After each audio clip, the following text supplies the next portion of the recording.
News SRBA। मैं राम कुमार बिंद। इस वक्त मैं वाहिदा मोड़ भदोही उपस्थित हूँ। यहाँ पर माने जाने डॉक्टर विनोद कुमार बिंद जी, MB BBS MS अर्थो, विधायक मझवा मिर्ज़ापुर।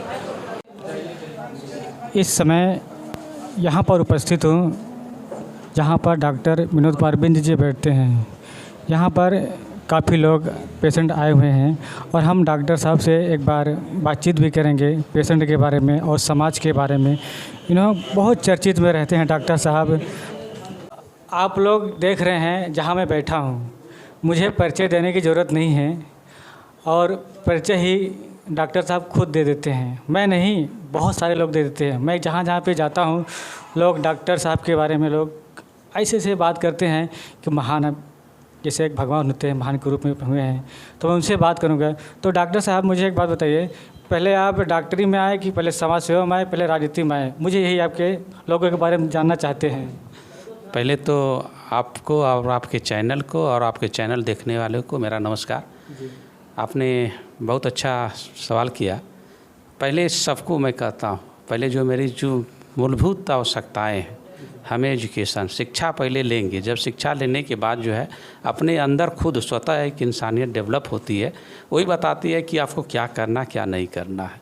और शिक्षा लेने का मतलब नौकरी ही पाना नहीं होता है, अपने अंदर एक इंसानियत पैदा करना होता है। जहाँ इंसानियत हो जाती है वहाँ समाज सेवा भी आ जाती है, आपका कर्तव्य भाव भी आ जाता है, सेवा करने के भाव भी आ जाते हैं। अपने पेशे में भी अच्छा करिए, राजनीति में। मेरा मानना है कि किसी भी क्षेत्र में जाइए, जब पढ़ा लिखा व्यक्ति होता है किसी भी क्षेत्र में जाएगा तो अपने लिए रास्ता बना लेगा। अनपढ़ व्यक्ति को केवल एक ही तरह से रास्ते समझ में आते हैं और दूसरा रास्ता नहीं होता। और पढ़ा लिखा व्यक्ति जब चलता है तो अपने साथ जो है सबको लेकर चलता है। और जो नहीं पढ़ा लिखा अनपढ़ व्यक्ति होता है केवल अपने के बारे में अपने तक ही सीमित रह जाता है।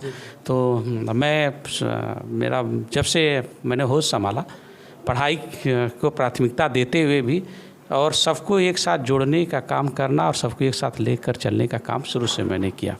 और राजनीति तो मैंने बहुत बाद में आया। हमारे जितने भी शुभचिंतक हैं, साथी हैं, इन्हीं लोगों का कहना था कि आप इसमें भी आएंगे तो हम लोगों के लिए अच्छा रहेगा और अच्छा करेंगे। और इन लोगों ने साबित भी कर दिया।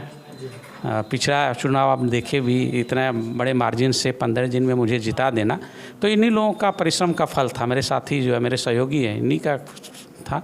और नेतृत्व ने, पार्टी के नेतृत्व ने भी हम पर विश्वास जताया, मैंने उसको सही साबित कर दिया।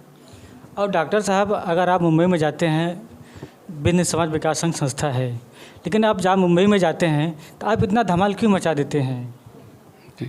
नहीं, वो तो मैंने कहा ना कि कोई भी चीज़, जो भी संगठन है, कुछ भी हो, उसके जो कार्यकर्ता होते हैं वो भी वही मेन होते हैं, जो सदस्य होते हैं वो भी वही मेन होते हैं। कोई लीडर अपने से लीडर नहीं बनता, उसके जब बैकबोन कहा जाता है, जो कार्यकर्ता होते हैं, वर्कर होते हैं, वही लोग उनको धमाल मचाएं चाहे कुछ भी करें, उनके पर निर्भर करता। जब आपका संगठन मजबूत है, आपके लोग मजबूत हैं, आपके कार्यकर्ता मजबूत है, आपके साथी मजबूत हैं, तो आप कहीं रेगिस्तान में भी जाएंगे तो धमाल मचाएंगे। वो तो मुंबई जो है महानगर है, वहाँ तो अलग ही बात है।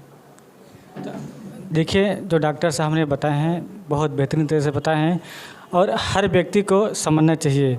अच्छा डॉक्टर साहब, मुझे बताइए कि आप जो हैं, आपके वाइफ भी किस क्षेत्र से चुनाव में आने वाली हैं?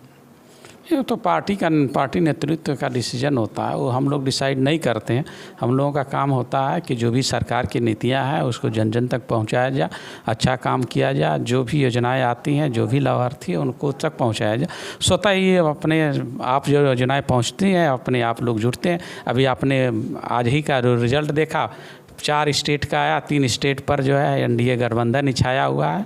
और अब सर्वे भी देखे तो सर्वे में बहुत सारी बातें आ रही थी, लेकिन जो योजनाएं हैं, जो हमारे प्रधानमंत्री जी की सोच, मुख्यमंत्री जी की सोच, और जहाँ भी जहाँ के, चाहे राजस्थान हो, चाहे आपका छत्तीसगढ़ हो, चाहे MP हो, सभी लोग, हमारे प्रधानमंत्री जी की सोच है या जन कल्याणकारी योजनाएं जन जन तक पहुंची हैं।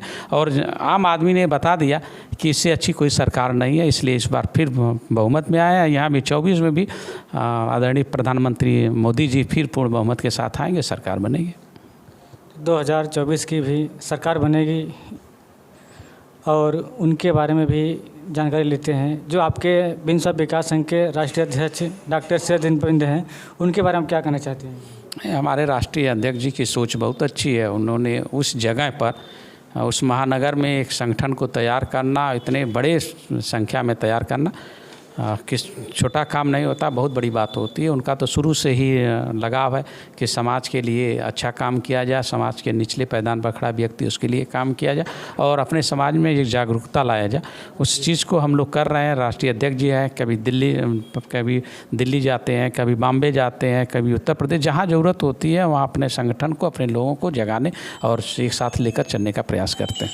अच्छा सर, आपका डिस्पेंसरी जो है हॉस्पिटल मुगलसराय चंदौली में है, तो आप यहाँ वहीदा मोड़ में बैठने का क्या उद्देश्य है? देखिए, हम तो चाहे वहीदा मोड़ हो, चाहे मिर्ज़ापुर हो, चाहे भदोही, चाहे ज्ञानपुर, हम लोगों का वही काम करना है। हमारे हॉस्पिटल का लिखा है जन पर, आप सामने जो पढ़े होंगे तो जन सहायता, ठीक, जन सेवार्थ हॉस्पिटल रखा गया है। हमारा उद्देश्य है कि जनता का सेवा करना, चाहे कहीं भी हो आप वहाँ सेवा करते रहिए। मैं शादी विवाह में भी जाता हूँ, किसी भी कार्यक्रम में जाता हूँ, वहाँ भी लोग MRI लेकर, CT स्कैन लेकर, एक्सरे लेकर दिखाने। आपको सेवा करना तो कोई स्पेसिफिक स्थान नहीं होना चाहिए, कहीं भी सेवा कर सकते हैं, उनके कहीं भी कर सकते हैं। चलिए ठीक है। न्यूज़ SRB, जय हिंद, जय भारत।